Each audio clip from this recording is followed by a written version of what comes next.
Ku berhadapan denganmu, memandang wajahmu, Yesus kekasih jiwaku.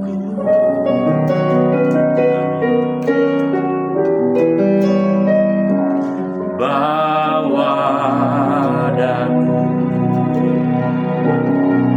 terah dalam pelukanmu, menikmati kasih dan indahnya hadiratmu. Sama-sama dengan saat indah, saat indah, ku berhadapan denganmu, memandang wajahmu, Yesus kekasih jiwaku. Bawa daku, bawa daku erat dalam pelukanmu, menikmati kasih dan indahnya hadiratmu.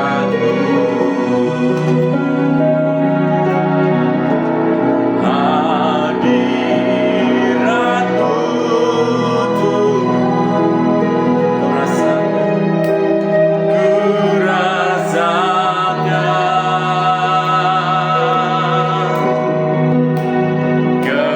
kekudusan-Mu Bapa, penuh hidup. Ku rindu selalu tinggal dalam bait-Mu, menikmati kasih anugerah-Mu, hadirat-Mu. Hadirat-Mu Tuhan, ku rasakan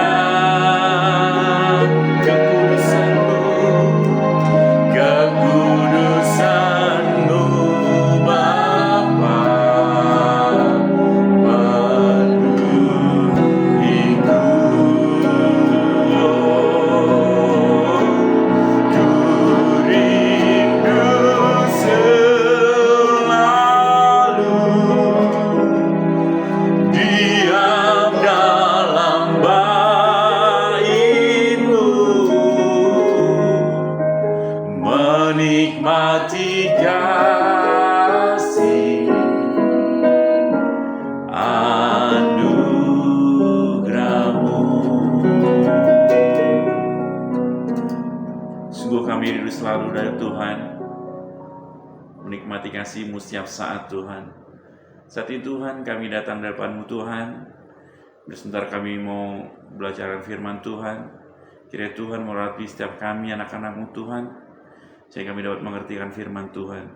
Terlebih kami dapat melakukannya. Terima kasih Bapa. Dalam nama-Mu Tuhan Yesus Kristus kami sudah berdoa dan mengucap syukur. Haleluya. Amin.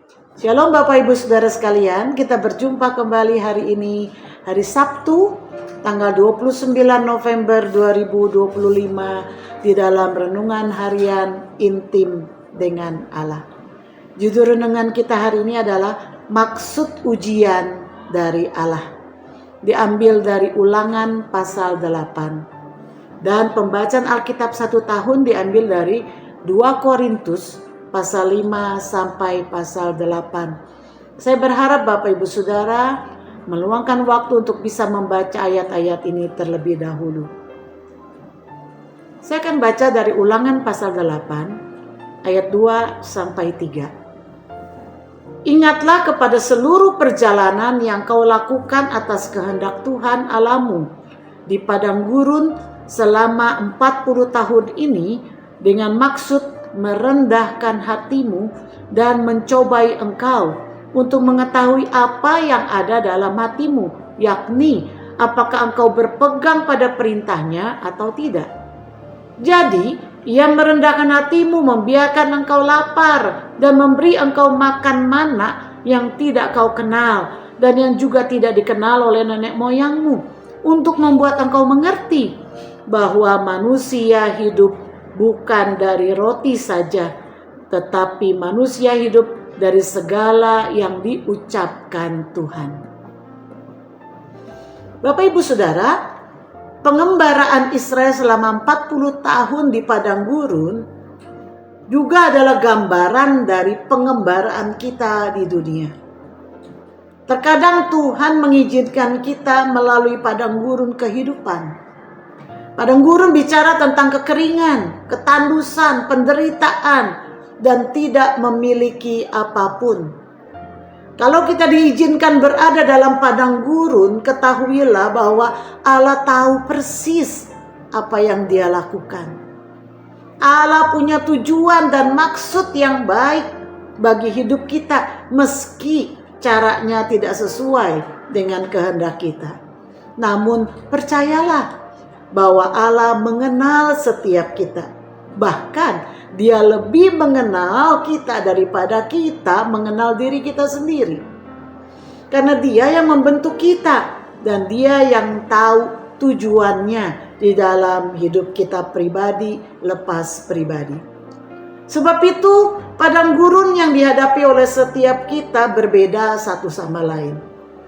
Ada yang dalam bentuk materi, ada yang dalam bentuk kesehatan, dan lain sebagainya. Yang pasti jika kita menyerahkan hidup kita kepadanya, maka Ia akan mengontrol hidup kita. Bagi umat Israel, pengembaraannya selama 40 tahun yang seharusnya tidak memerlukan waktu begitu lama untuk tiba di Kanaan, di padang gurun bukan karena kepemimpinan Musa buruk, bukan pula karena Allah tidak setia atau tidak mampu.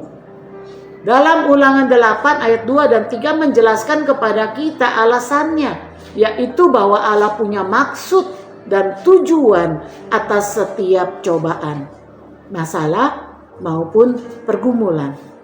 Nah saudara, ada 3 hal yang Allah sedang lakukan bagi umatnya, dalam hal ini bagi umat Israel, yakni yang pertama adalah dengan maksud untuk mengajar umatnya.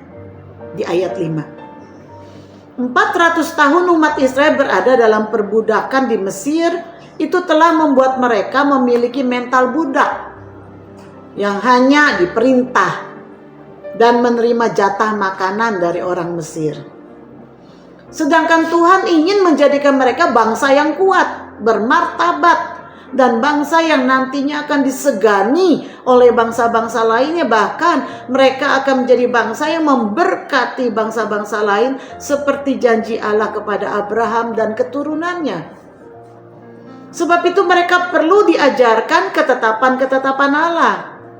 Mereka perlu mengenal siapa Allah Abraham, Ishak, dan Yakub, yang juga menjadi Allah mereka. Mereka juga perlu belajar berperang sebelum mereka merebut tanah-tanah Kanaan yang akan mereka hadapi ketika mereka masuk ke tanah perjanjian. Padang gurun adalah tempat mempersiapkan mereka untuk menjadi bangsa yang menyembah Tuhan dan menjadi bangsa yang kuat. Yang kedua, tujuan apa? Yaitu dengan maksud untuk merendahkan. Di ayat 3. Di padang gurun di mana tidak ada makanan apapun dan tidak bisa mereka bercocok tanam, maka satu-satunya harapan mereka hanyalah kepada Tuhan. Tuhan ingin membuktikan bahwa manusia tidak hidup dari roti saja seperti yang mereka bisa dapatkan di Mesir, tetapi Tuhan mau membawa mereka kepada iman kepada Allah bahwa Dia sanggup menghidupi mereka dengan yang tidak pernah ada dalam pikiran mereka. 40 tahun mereka dihidupi Allah dengan manna yang turun dari langit setiap pagi. Ini mendidik mereka untuk senantiasa berserah kepada kasih karunia Allah saja, bahwa Allah sanggup memelihara mereka. Pakaian dan alas kaki mereka dikatakan tidak rusak selama 40 tahun dipakai berjalan di padang gurun, dan kaki mereka tidaklah menjadi bengkak di ayat yang keempat. Alasan yang ketiga, saudara, yaitu dengan maksud untuk mendisiplin mereka. Di ayat 17 sampai 18. 40 tahun adalah waktu yang cukup bagi umat Tuhan belajar disiplin dan membentuk karakter rohani mereka. Tuhan memberikan hukum Taurat dan peraturan-peraturan yang harus dengan tertib mereka jalankan. Mereka juga telah melihat perbuatan-perbuatan Allah yang besar, sehingga mereka tidak usah takut menghadapi segala tantangan di kemudian hari. Sebaliknya mereka juga telah melihat murka Allah jika mereka tidak taat dan tidak dengar-dengaran kepada perintah Tuhan. Apa perenungan kita? Setiap hal yang terjadi dalam hidup kita tidak ada yang luput dari perhatian dan pimpinan Tuhan.